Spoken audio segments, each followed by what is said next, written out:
देश की सरकारें सड़क बनाती हुई तो देखी, सड़क पाटती हुई पहली बार मनोहर लाल की सरकार देखी। भीड़ इकट्ठी करने से कानून नहीं बदले जाते, हम मानते हैं इस बात को, भीड़ इकट्ठी कर, मगर भीड़ इकट्ठी करने से कानून बनाने वाले बदले जाते हैं।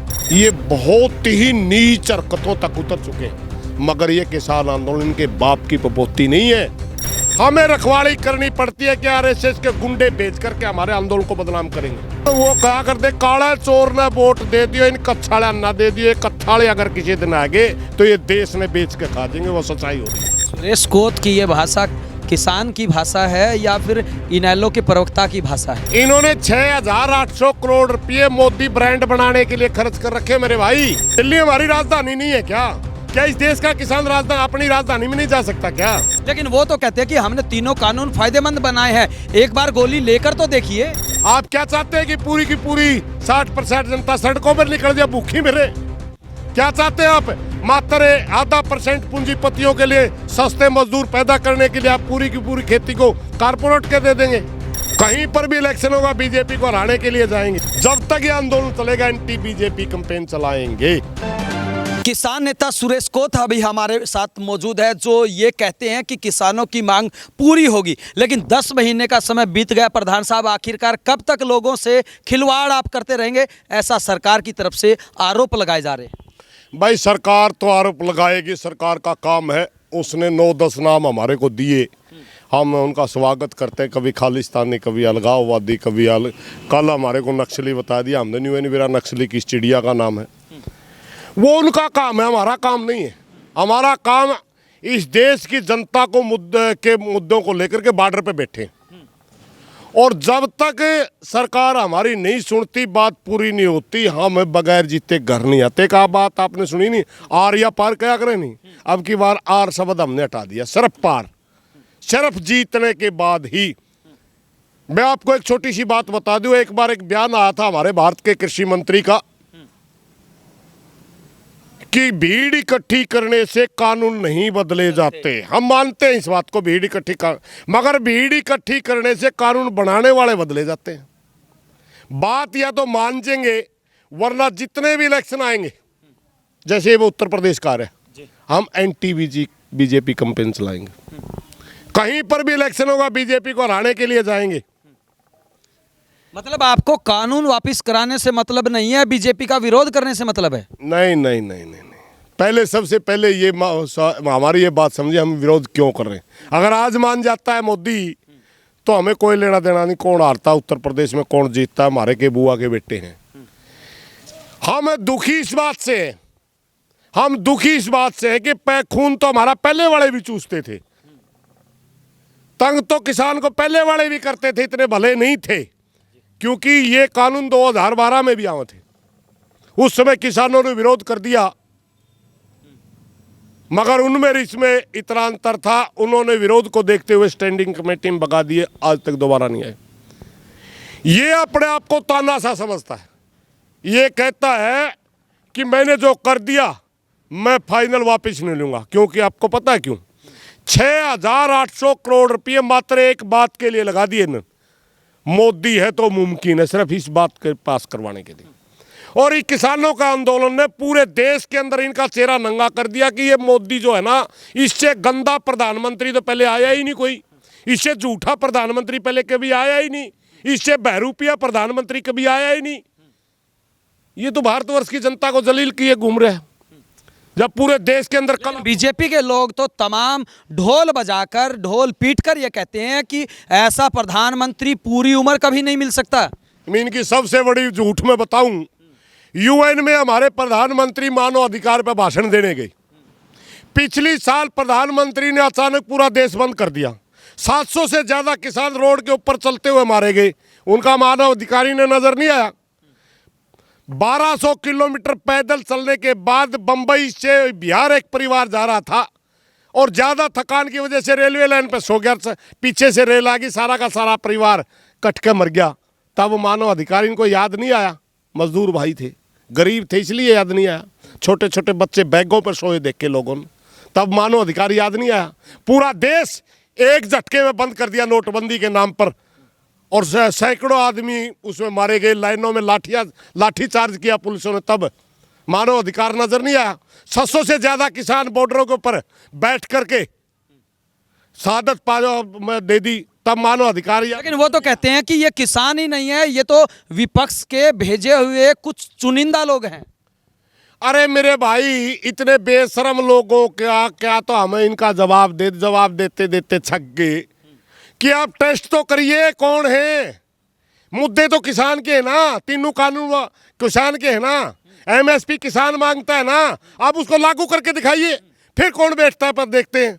अगर लेकिन वो तो कहते हैं कि हमने तीनों कानून फायदेमंद बनाए हैं, एक बार गोली लेकर तो देखिए। हाँ, बिहार के अंदर 2006 में गोली दी थी, मंडियां तोड़ी थी, एपीएमसी एक्ट को समाप्त किया था। आज बिहार के किसान का सारा खून चूस लिया गया, 1000 रुपये धान नहीं बिकता उनका। हरियाणा और पंजाब की मंडियों में लेकर 2 नंबर में यहाँ का व्यापारी 1000 रुपये खरीद करके हमारी मंडियों में 2 नंबर में आकर के 1800 और 1900 रुपये सरकार को बेचता है। उनका इतना खून चूस लिया गया। बिहार का 3 और 4 एकड़ का किसान हरियाणा और पंजाब में धान लगाने आता है। हमारी लड़ाई क्या है? हम यही तो कहते हैं पूरे देश के अंदर मंडियां दीजिए। जिस तरह हरियाणा पंजाब का धान बिकता है, इसी तरह पूरे देश के किसान का सारा अनाज खरीदिए।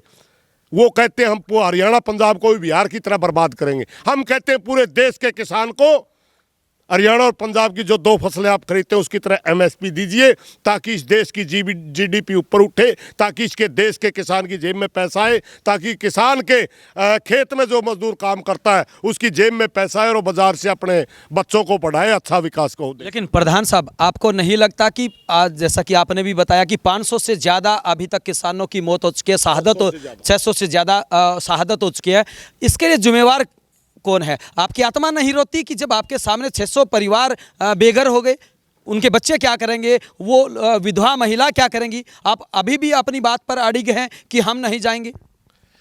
आंदोलन के 2 रूप होते हैं। एक आंदोलन होता है आवाज उठाना, उसमें आता है धरने करना, प्रदर्शन करना, यात्रा करना, भूख हड़ताल करना, ये सारे रूप होते हैं आंदोलन के, ज्ञापन वगैरह देना। एक आंदोलन होता है भाई मर जाएंगे मगर हम हारेंगे नहीं। ये लड़ाई वो है जो मर जाएंगे हारेंगे नहीं, क्योंकि ये लड़ाई फसल और नस्ल की है। हमारे पीछे हजारों फुट गहरी खाई है। अगर हम किसी कारणवश ये आंदोलन लूज कर जाते हैं तो याद रखना ये देश बर्बाद हो जाएगा। हम इस देश को बिकने नहीं देंगे। यहां खेती, इस देश के अंदर 60% जनता का रोजगार है। आप क्या चाहते हैं कि पूरी की पूरी 60% जनता सड़कों पर निकल जाए, भूखी मरे? क्या चाहते हैं आप? मात्र 0.5% पूंजीपतियों के लिए सस्ते मजदूर पैदा करने के लिए आप पूरी की पूरी खेती को कारपोरेट के दे देंगे? यानी उनको सस्ता मजदूर भी दो, उनको सस्ती जमीन भी दो। प्रधान साहब, विशेष तौर से जो सरकार के नुमाइंदे बीजेपी के लोग हैं वो कहते हैं कि ये कांग्रेस के लोग हैं, और कांग्रेस वही पार्टी है जो जब ये कानून बन के आया था उससे पहले वही लेके आने वाले थे, तो आप उनका विरोध क्यों नहीं करते? भाई मैंने आज तक जिंदगी में, मैं 53 साल का हो गया, मैंने कांग्रेस का निशान का ही नहीं बेरा, समझ गए? पहली बात तो दूसरी है, ये लोग झूठे। आपको कांग्रेस के निशान का क्यों पता चलेगा? क्योंकि आप तो इनेलो के आदमी, आपको तो चश्मा नजर आता है। कह सकते हैं, आप कह सकते हैं।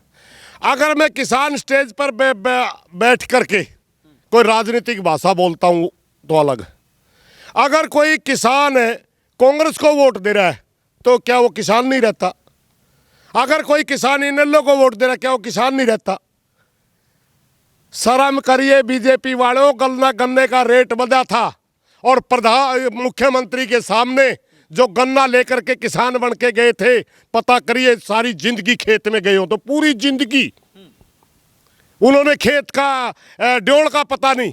और इसका मतलब वो पब्लिक स्टंट था और क्या था? वो जितने किसान थे उनको बुलाइए और एक कसी उनके हाथ में दीजिए, एक कसी मेरे हाथ में दीजिए, और हम यहाँ आलू की ड्योड़ी लगाएंगे नारनुंद गांव में। देखते हैं मैं लगाऊंगा या वो लगाएंगे। मैं किसान हूं या वो किसान, पता चल जाएगा। आप भी मीडिया वालों को मैं बुला रहा हूं, सारे साथी आइए, पता करिए। मनोहर लाल खट्टर किसान बना हुआ था, ओम प्रकाश धनखड़ किसान बना हुआ था, उनको हाथ में कसी दीजिए। हरियाणा के कृषि मंत्री का बयान आया है कि ये लोग जो भारत बंद कर रहे हैं ये मुट्ठी भर लोग हैं और अपनी राजनीति चमकाना चाहते हैं और इन्हीं की वजह से जनता परेशान हो रही है, बहुत ज़्यादा परेशानियों का सामना करना पड़ रहा है। ये इनका इतिहास देखिए, भ्रष्टाचार के केस में बर्खास्त हुआ आदमी, क्या क्रेडिबिलिटी इसका, किसका सवाल पूछे? चोर आदमी के बारे में सवाल पूछ रहे आप। किसी से आदमी का सवाल पूछो जो किसानों की बात बोलने में सक्षम हो। जिस आदमी का पिछला इतिहास ये कहता है कि ये भ्रष्टाचार में इसकी सजा होने वाली थी, ये तो किसी राजनीतिक काका के पीछे रह के अपना सवाल सिद्ध कर गया, उसका जवाब देना मैं तो उचित समझता नहीं ऐसे गंदे आदमी का। लेकिन उन्होंने ये भी कहा है कि जो किसान नेता अपने दम पर चौधर करना चाहते हैं, या ये कहें कि कांग्रेस पार्टी के लोग भी जो राकेश टिकैत को इतना बड़ा नेता मानते हैं, तो यूपी के अंदर उनको मुख्यमंत्री का चेहरा बनाइए और फिर देखते हैं उनकी औकात क्या है। दलाल साहब क्या कहो यार, टूचा आदमी है। मतलब उन्होंने सच्चाई कह दी तो टूचा आदमी, टूचा आदमी, भाषा टूची, उसका शब्द टूचा। ना तो मुख्यमंत्री का चेहरा तय करने की उसकी हिम्मत, उसकी हैसियत नहीं है। वो मेरे भाई एक इतिहास जान ले, जिस पार्टी में वो बैठा है, तेरे जैसे 2-3 पिछली सरकार में भी होते थे और वो इसी तरह भाईचारे के खिलाफ बयान देते थे।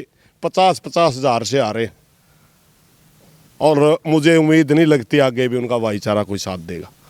तो थोड़ा सा शर्म कर ले, वरना बाहर लेकर दे लोग जूते मारेंगे, फिर मारते ही नहीं, कहेगा मैं उनने पिटवा दिया क्यों। कोच साहब, अगर आपको लगता है कि वास्तव में किसानों में इतनी ताकत है और किसान सरकार का विरोध कर रहे हैं, तो क्या आप उतार सकते हैं मैदान में चेहरा राकेश टिकैत को? मेरे भाई ये राजनीतिक सवाल है, हमारे को राजनीति में ना उड़ जाओ। हमारा राजनीति करना मकसद नहीं है। हमारा मकसद तीनों कानून वापस करवाना, एमएसपी की खरीद की गारंटी का कानून लेना है। जो हम उत्तर प्रदेश के अंदर एंटी बीजेपी रैलियां कर रहे हैं, वो हमारा मकसद नहीं है, वो हमारी मजबूरी है। क्योंकि हमारा देश का प्रधानमंत्री मात्र राजनीतिक भाषा समझता है, हर समय इलेक्शन मोड में रहता है। हर समय पिछले जब पश्चिम बंगाल में चुनाव था, हम दिल्ली में ढूंढ रहे हो, पश्चिम बंगाल में जा रहा है, हमने पीछा करके वहां जाना पड़ा, वहां जा करके ही उसकी मुंडी पकड़ी, हराया ना। और देखते आओ उत्तर प्रदेश में, हाँ हम चेहरा नहीं देंगे, ये सच्चाई है। हम किसी को जिताने की भी नहीं कहेंगे, मगर बीजेपी को हराने की कहेंगे। और ये याद रखे बीजेपी वाले, ऐसी धूल चटाएंगे 20 साल तक बीजेपी देश में नजर नहीं आएगी अगर किसानों की बात नहीं मानी। क्या समझते हैं आप? जब ये शुरू में आंदोलन शुरू हुआ, 1.5 स्टेट का कानून माना जाता था, 1.5 स्टेट का। बंगाल के अंदर तो हमारी भाषा नहीं समझी जाती। लेकिन सरकार के लोग तो कहते हैं कि 1.5 स्टेट से शुरू हुआ, अब आधा रह गया है, आधा स्टेट। 23 स्टेट, कल 23 स्टेटों के अंदर पूर्ण बंद था, 23। और इसी तरह घमंड में रहना, एक इतिहास लिखा जाएगा। इस देश का इतिहास लिखते हुए जब ये प्रश्न आएगा बीजेपी का पतन क्यों हुआ, उसके अंदर 2 चीजें लिखी जाएगी, एक मोदी का घमंड, एक बीजेपी वाले लोगों की बदजुबानी। हरियाणा के मुख्यमंत्री का भी कुछ समय पहले बयान था कि एक जाति विशेष के लोग बैठे हुए हैं और वो भी चुनिंदा। हाँ, उसको यही भ्रम तो खा गया। करनाल में जाति विशेष थी क्या? क्यों मानना? करनाल के अंदर जब उसके बरना आगे बैठा था पूरे हरियाणा का किसान, तो वो क्यों मानना? 2 नौकरियां क्यों दी? जो भाई शहीद हुआ 25 लाख रुपए क्यों दिए? जो घायल हुए 2-2 लाख रुपए क्यों दिए? अगर वो जाति विशेष के लोग थे या वो किसान नहीं थे तो क्यों झुकी सरकार?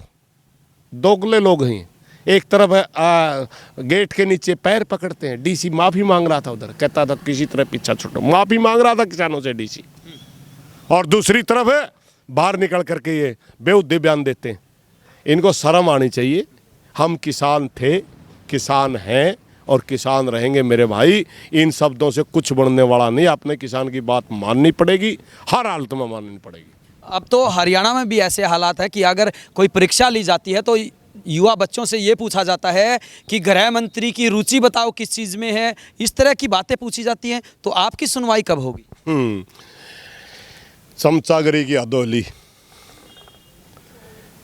रुचि किसी आदर्श व्यक्ति की पूछी जाया करती, उनकी सोच, भगत सिंह की सोच क्या थी, नेहरू की सोच क्या थी, पटेल की सोच क्या थी, गांधी की सोच क्या थी, राजगुरु की सोच क्या थी, उनकी क्या रुचि थी, वो क्या पहनते थे, कौन सी किताब पढ़ते थे, ये उनके बारे में सोचा।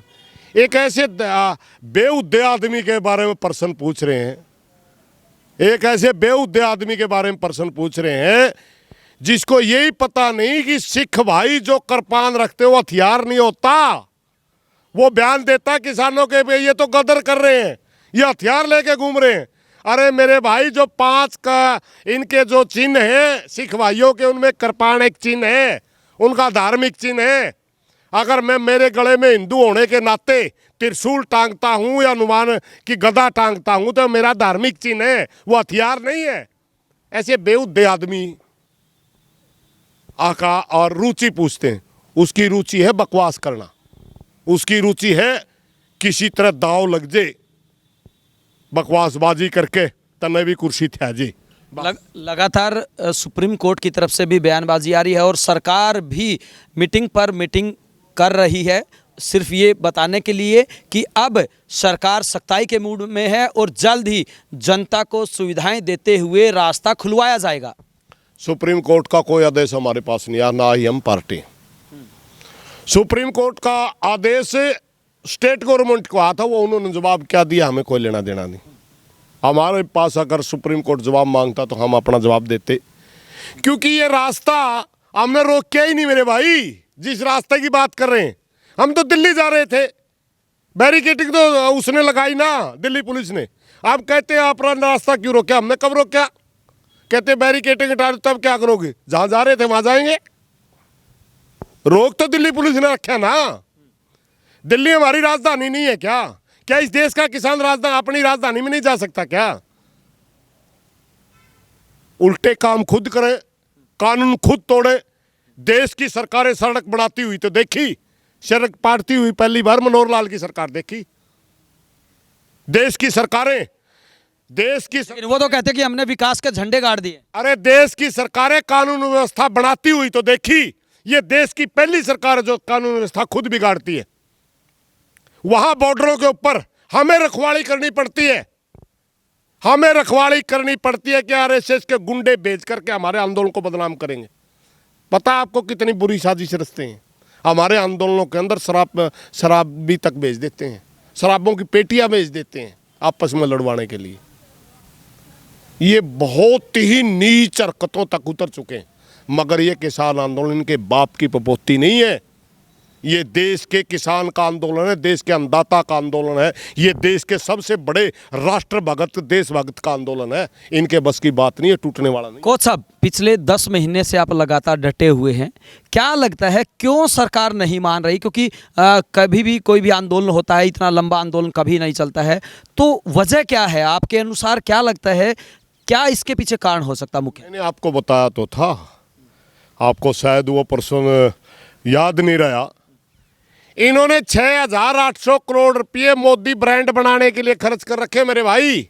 ये मल्टीनेशनल कंपनियों का चंदा लेकर के उनकी दलाली करने वाला प्रधानमंत्री है। ये ना बीजेपी का प्रधानमंत्री है, ना देश का प्रधानमंत्री है। ये मात्र मल्टीनेशनल कंपनीज का प्रधानमंत्री है। और मात्र वो हमारे को ही सोचता है, यार कमाल की बात है, हमने इतना पैसा खर्च कर लिया, पूरी दुनिया के इंडस्ट्रियलिस्ट हमारे साथ लगे हुए हैं, पूरी देश की मीडिया हमारे साथ लगी हुई है। ये चंद अनपढ़ लोग आकर के हमारा सारा का सारा खेल खराब कर दिया। वो तो हमारे से ईगो रखते हैं। वो यही नहीं सोचते ये देश का किसान है, ये देश का नागरिक है, ये देश का आम वोटर है, ये देश का मजदूर है। कभी हमारे को जातियों में बांटते हैं, कभी हमारे को धर्मों में बांटते हैं, कभी हमारे को स्टेटों में बांटते हैं। जबकि हमने 20 बार ये साबित कर लिया, ये आंदोलन ना किसी एक जाति का, ना किसी एक धर्म का है, ना किसी एक स्टेट का है। ये पूरे भारतवर्ष के किसान और मजदूर का आंदोलन है। कोच साहब, कब तक आंदोलन चलेगा? कब तक समाधान हो सकता है? जनता को कब निजात मिल सकती है? और साथ ही साथ कब देश का अन्नदाता दिल्ली के बॉर्डर से अपने घर जा सकता है? हम तो सिर्फ ये बात तो डेट तो बताएगा मोदी। हम तो इतना बता सकते हैं, जब तक जीतेंगे नहीं तब तक घर नहीं आएंगे।